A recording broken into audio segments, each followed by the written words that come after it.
Hello and welcome to another episode of Back Nine Report TV. We are so happy today to have golf course designer Ray Hearn with us on Back Nine Report. Ray, welcome to the show. Thank you for having me, Fred. Ray, you have become rather well known across the golf industry as an innovative designer that has worked on over 150 courses around the world, including Central America, Asia, and Europe, as well as the United States. In fact, you have won the ASGCA's Design Excellence Award 3 times. Congratulations on that. Actually, 5 times. See, you got to update your website. Congratulations on that. On a personal note, I have personally had the opportunity to play on a few of your creations and find them very playable and not contrived or tricked up. You seem to keep the average golfer, women and juniors in mind when you're working on your golf course designs. Yeah, during any architect's career, we study, the greats from the past. And, I'm a historian, so I love getting into books, Donald Ross, C.B. McDonald, Seth Rayner, Tillinghast. Alistair McKenzie probably intrigued me most, Fred, in that he always had courses that were just eye-poppingly beautiful, but yet his courses really catered to the masses. I mean, you could have low handicap golfers go out and they could be punched in the face with challenge. And then, as Alistair McKenzie said, one of his best quotes is that you should be able to take a putter for the high handicap golfer and just mindlessly bang it down the center of the hole.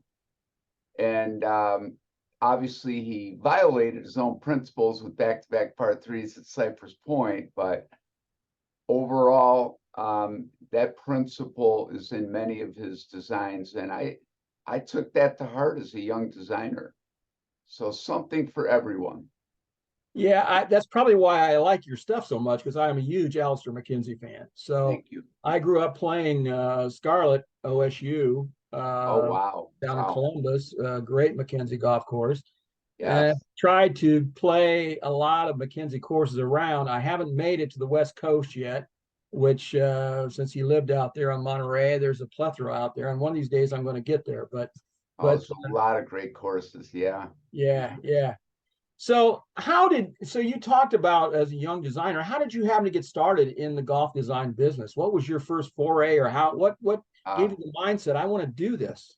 It's kind of weird, Fred. It's a weird story, but freshman year in high school, I'm on the golf team. Harper Woods Bishop Gallagher Catholic High School, big Class A school, and watching the Masters. And I fell in love probably with golf at age 9, so young age. But in high school, obviously playing competitively, and as a freshman, I'm on the varsity team. And I say to my dad, we're watching the Masters. Dad, look how beautiful this is. I said, I want to design golf courses someday. And my dad, sweet guy, best friend growing up, and not a great golfer. My dad was very average to bad golfer, actually. He goes, ask your high school counselor. And my high school counselor, Fred, had been married 4 times, and his addiction, that he said the demise of his marriages was his golf addiction. It's ruined a few of them over the years. I can attest to that. Yeah, he got smart, and his last wife, who I think he's still married to, is an avid golf nut like him. And he goes, Ray, I'll research this, and I'll let you talk to the golf coach, your golf course, Gary Gasson, of course. And lo and behold, they said Pete Dye is an up and coming architect, and Fred, this was in 1976, so Pete wasn't really that established.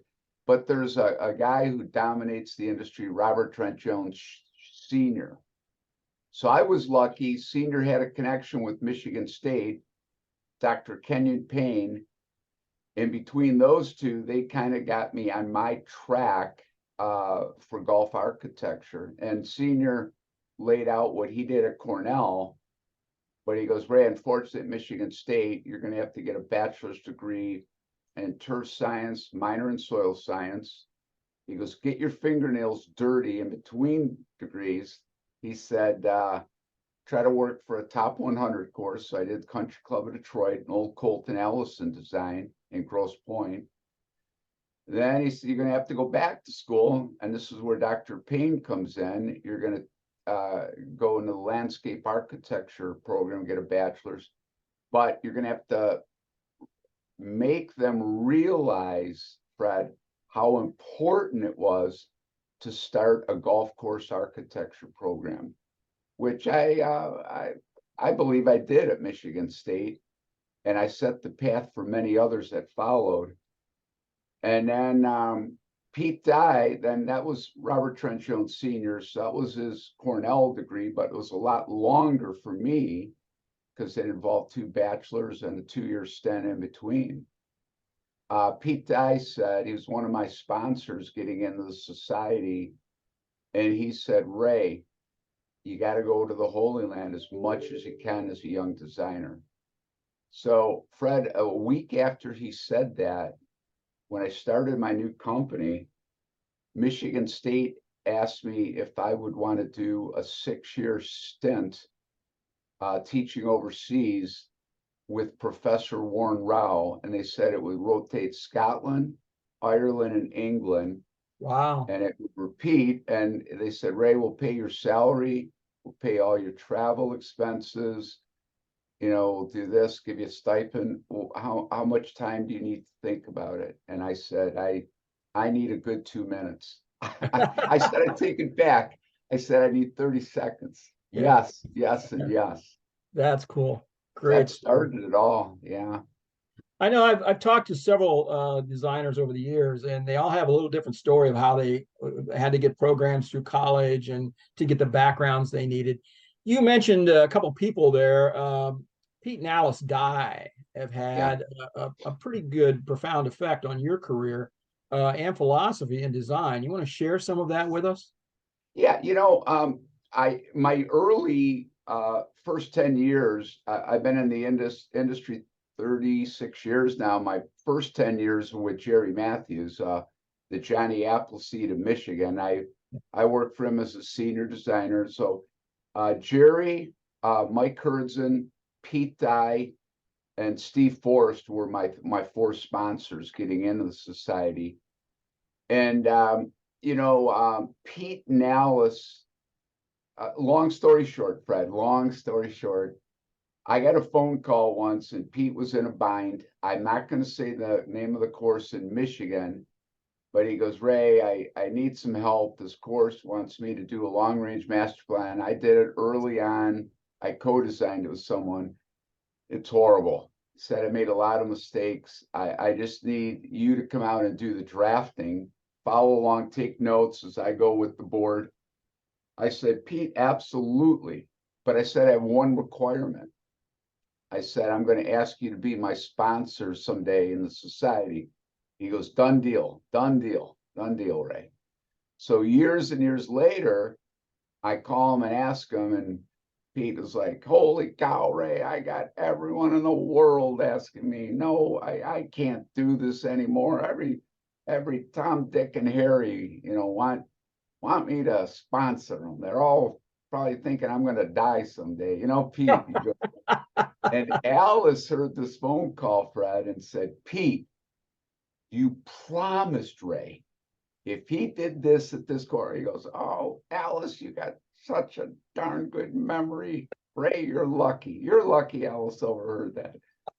And he said, I'm in, Ray, I'm in. So Pete was one of my sponsors. And Pete and Alice, I used to pick their brain a lot on different things. Alice on forward tee systems. And, Pete, I asked him once, Pete, what's made your career? And he said, don't be afraid to do anything. Don't be afraid. Everybody in this profession is afraid of what someone's going to say. The heck with them. They all got to play the same course, he said. They don't realize that. And he goes, don't worry about taking risks. Because I take a risk every darn day. And sometimes it's good. Once in a while, it backfires on me. But he said, then I'll go back in and fix it. He goes, don't be afraid of risks, he said. And then he repeated what he said to me as a young designer, study overseas. He goes, oh, that stuff overseas, it's so good. It's just so good. He goes, don't get caught up that it's all links. There's a lot of inland heathland courses and parkland. But he said, the anatomy of the design approaches, the green surrounds, everything is just so complex there. And I said, yeah. And then, don't be afraid to do things once in a while in a bold scale if the site says so. So, yeah. And then Mike Herds, and I used to call Mike and Dana Fry and Dave Walchel a lot. I mean, I used to go out, they invited me out to Devil's Pulpit and Paintbrush after both of those opened, years apart. And those were good friends. Steve Forrest, I called him a lot. Arthur Hills played the Grand Golf Club a lot on his golf trips to Michigan, the one I did in Jackson.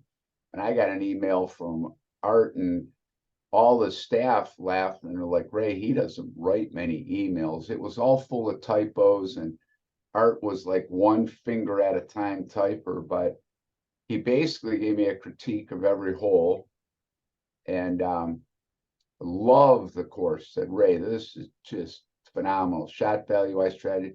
He didn't like hole number 11. It's a par 5, and it's kind of a controversial hole. I knew it coming out. Some people either love it or hate it.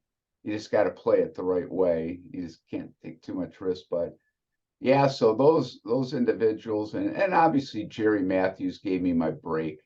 Without Jerry, and Jerry's philosophy back when I was in it, he had a lot of things going on in his life, and it was kind of like baptism by the frying pan. It's gonna throw you in there, and then he would counsel me once in a while, and then the other architects were great. So yeah, You just came off a project finishing up at St. John's there yeah. in the Detroit suburb of Northwell. We had a chance to play that the other day. It's absolutely wonderful. You did a major, I don't know if you want to call this a renovation, redesign, or actually a new course, because you took 3 old 9-hole short courses and made one 18-hole championship course along with a short course, a 7-hole short course, plus a state-of-the-art practice facility with a wonderful driving range. I think it's the biggest practice putting green in the state of Michigan now. Well, he is. Yeah, so that was just a wonderful. How did all that come about? Well, I started working there, consulting with Paul Wiegert, the general manager, about 10 years ago. And then different groups would come in with different thoughts for the property. And there was one in the past that even had residential going through it. Fred, I'm sure glad that never happened. That would have been Really, awful. really, And yeah. it was just kind of, yeah, it is what it is. And then, I did Yarrow years ago for Bill Pulte, the founder of Pulte Homes. And Mark Pulte has kind of taken over the baton for the Pulte Family Trust after Bill passed away. And Mark is the oldest son of all the children of Bill Pulte. And Kevin Doyle, his son-in-law, kind of is the chief operating officer of the trust. So I've worked primarily with those two. They purchased St. John's, I think, 3 years ago. And they came to me with Paul Wiegert, the general manager, and said, Ray, we'd like you to do something very special here. And I said, oh, I've been waiting for this meeting for years. And I said, I think we make this into a championship 18. We get a 7 or 9-hole par 3 course. We really let me be creative with what I've learned overseas. The putting course, I said my 2 favorites, And there's a lot of them in the United States, Fred, as you know, and Mike Kaiser's building them everywhere. The Himalayas at St. Andrews, I've been there 5 times. And Pinehurst is just great at the Cradle. The one at St. John's is kind of an amorphous between the two. Fred, I hate to, I'm my toughest critic. I never like to outright brag on my work. It's just not me, but that putting course is so cool. It is going to be a magnet for people. The short game area is really phenomenal. Carl's driving range retail speaks for itself. The 7-hole par 3 course is, just famous greens. And then now, instead of 3 mediocre to below mediocre 9-hole courses on what they used to call their championship course. And Fred, each of those 9s was not even 3,000. Yeah. They listed that on their Just card. wasn't enough room on that property for 3 9-hole golf courses. Yeah, that was That's the way with a lot of old properties, don't you find, Ray? They stick stuff in, and now we need longer and bigger. So even some courses are better off with a great 9-hole course and maybe a short 9 or something instead of a 18. And a lot of people are doing it. You go 18 and 9 or 27 to 18. So Fred, to answer your question, I would categorize as a new design because everything was blown up. Yeah. I didn't save one green site, one bunker, one tee, nothing. Everything was just blown up. I did save some of the corridors that were, in order to save some 100-year-old trees. But I basically probably took out over 1,200 trees on this project to widen some corridors and make the shot value around the edges of the hole better. And some holes I joined 2 corridors from 2 old holes. Some I did, a quarter of an existing hole, a corridor. Some I did 1.5, 2. So that's the only thing I saved is a couple corridors here and there, but I would definitely classify this as a new design since everything was blown up and started from scratch. Well, like I said, we got to play it. I've played a few of your golf courses before, and I've always loved them. Mistwood out in Chicago. Oh, thank you. Some of the work you've done at Boyne. We're going to talk about that in a second. But I really found this. I was really pleasantly surprised. It's a great golf. There's enough elevation change, enough of rolling topography. You include that, but it's not like you're standing off the side of a hill trying to hit a shot all the time. You have corridors for someone like me who can't carry it through the air that far. You can roll it up onto the greens, or you always leave a place to play from. Yet the aesthetics, the views, the course, it looks wonderful.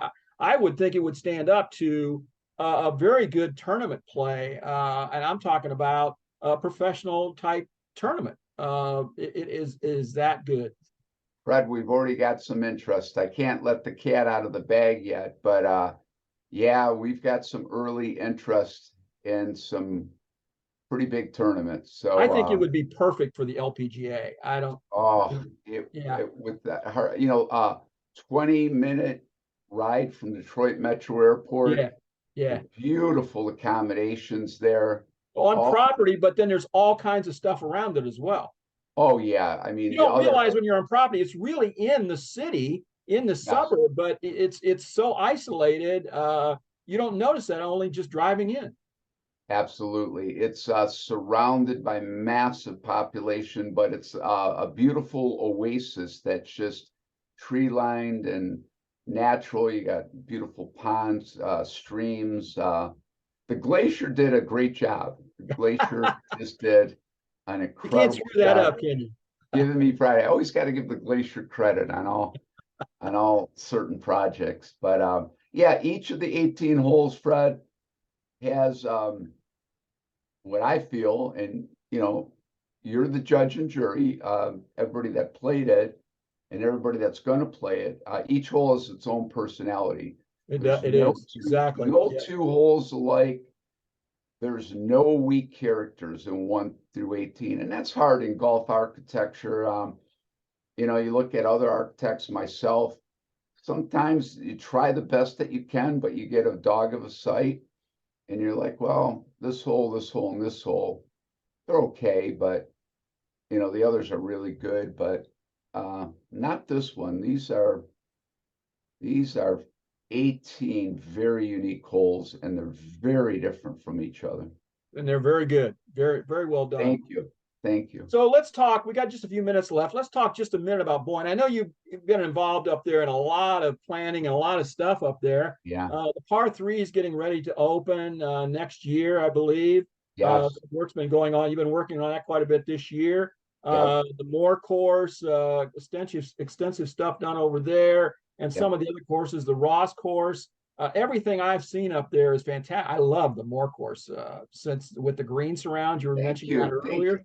I love Thank you, those Fred. green surrounds on there. That is they are fantastic. Oh, that's And I great. don't know if you like comparisons, but to me, they're like Tom Fazio. Like I always consider Tom Fazio to be the master of green surrounds, and then you Yeah. slope it off, and whether you want to putt, you want to chip, you want to whatever. Yeah. I always thought that he had the best feel for that. But those at the Moore course at Boyne Highlands they are just wonderful. Yes. And I'll tell you, I started working with them 4.5 years ago. I got the call, and They're uh, terrible people to work with too, aren't they? Really hard to get oh, along. yeah. I work with, you know, very close with Bernie Friedrich on Yeah. everything. And then all the other Boeing team members, and Ken is great, you know, and how he markets and the publicity. And Steve Kircher and Steve went on a trip to Ireland with me years ago, and we kind of hit it off, and you know, talking about some of the greats over there, Belly Bunyan Old. And so, you know, Steve's busy, you know, running the Boyne Empire, but he'll come in and he'll have specific input once in a while, and it's very valuable. But yeah, I love working with them. And I think Steve put it best. Steve did a video for me that's on my website. And, you know, Steve said they looked at a lot of architects, and he felt that my appreciation to Boyne's history and the respect to Boyne's previous designers that worked there, you know, that I had a respect for that, but I would, at the same time, I would help move them forward in terms of polishing off stuff that got a little rusty. So I respected their past, and I'm helping them get into the future, and I'm working with them as a team. And I absolutely, Fred, they're the dream client. I can't say enough about Boyne, and we've got big plans. And I'm doing plans work for Sugarloaf in Maine and Big Sky in Montana that they Which are own. also buying properties. Also Boyne properties, and then we're in the spring. We're going to start a long-range master plan on the Alpine course.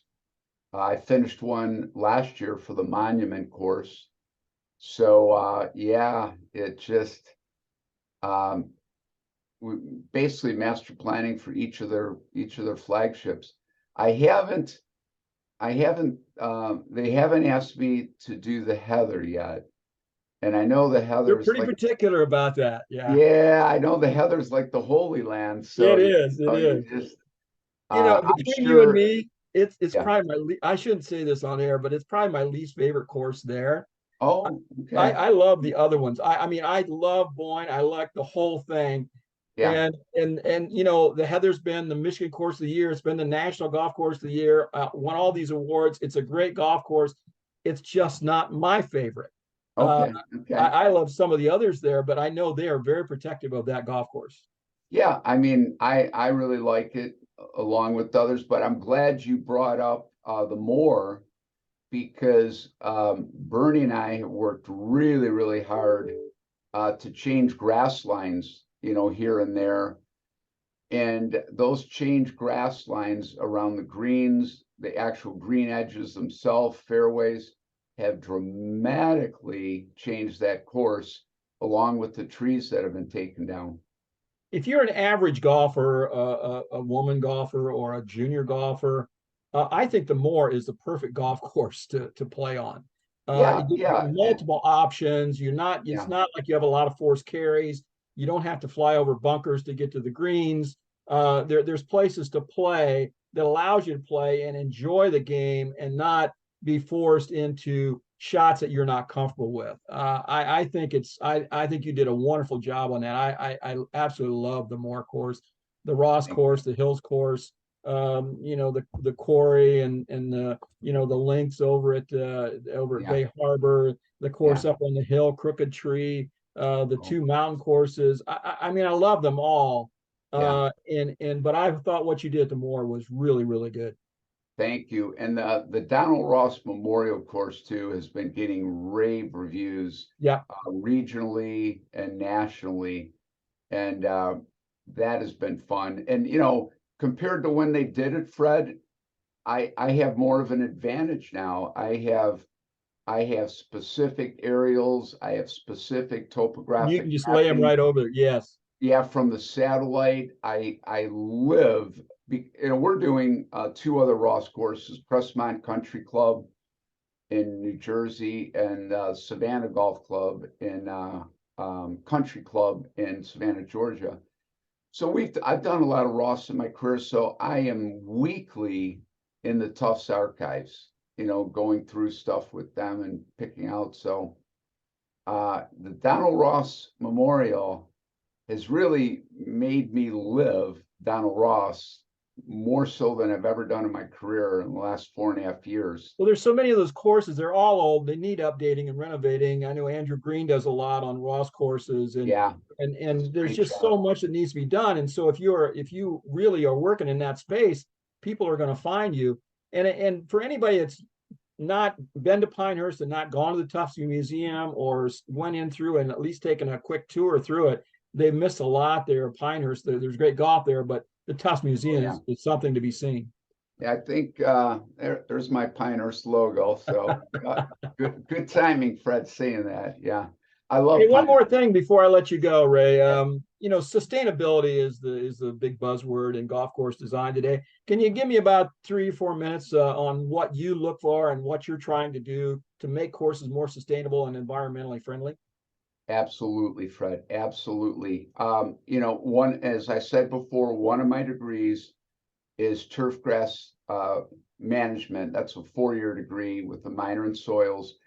So I always look at sustainability from an environmental perspective and then a maintenance perspective too. What I do, Fred, number one, I look at the new cultivars that are out there. In the Midwest and the Northeast, the turf type tall fescue, the rhizomatous type, Fred, the water usage and the fertilizer usage and the chemical usage of that grass is remarkable. It's so much less. It's about 50 to 60% less than bluegrass or typical primary rough grasses. Major breakthroughs. So I always look at that. The cultivars such as 007 XL in the greens, require less water, fertilizer, chemicals. So I look at these cultivars, number one, of what you're actually planting. And then, Fred, I get creative with clients and I do push the envelope on these natural waste areas where they're applicable when you have sandy sites. And it's like, yeah, of true, they're not maintenance free, but they're a lot more sustainable than mowing Mowing a Kentucky bunch of grass bluegrass. or Yeah, taking care of and a nice bunker. fertilizing it, Yeah. aerating it, watering it. So I look at that, and then I just look at whenever there's natural features. I did this before it was really mandated. I like putting natural buffers between a golf course and a pristine stream or a lake, making it look natural so it'll filter anything that comes to it. But I'll say this, Fred, the Golf Course Superintendents Association has done an incredible job over the years. They have really nationally almost taken, when the EPA beats them on the head, they've taken a guilty till proved innocent mentality where they always come through. They always find something better that requires less water, less fertilizer, less chemicals. And then the universities behind them, Texas A&M, Michigan State, University of Illinois, Rutgers, Penn State, Florida State, have all done a great job. And the last thing, Fred, as you know, irrigation now is so scientific and so specific, it doesn't waste water. It basically puts it down just to the amount that the plant needs it. So I think sustainability is so important with the environment. But if you do it right, Fred, it also lowers maintenance costs. So, the two kind of go together. Been talking with Ray Hearn, golf course designer based in Michigan, but travels all over the world. Over 150 designs under his belt, and 5-time award winner from the ASGCA. Ray, we've been trying to get this done for a couple of years. Thanks so much for finally getting this done. Fred, I enjoyed it, and I look forward to talking to you again. Thanks so much, Ray. Okay, thank you. Bye-bye.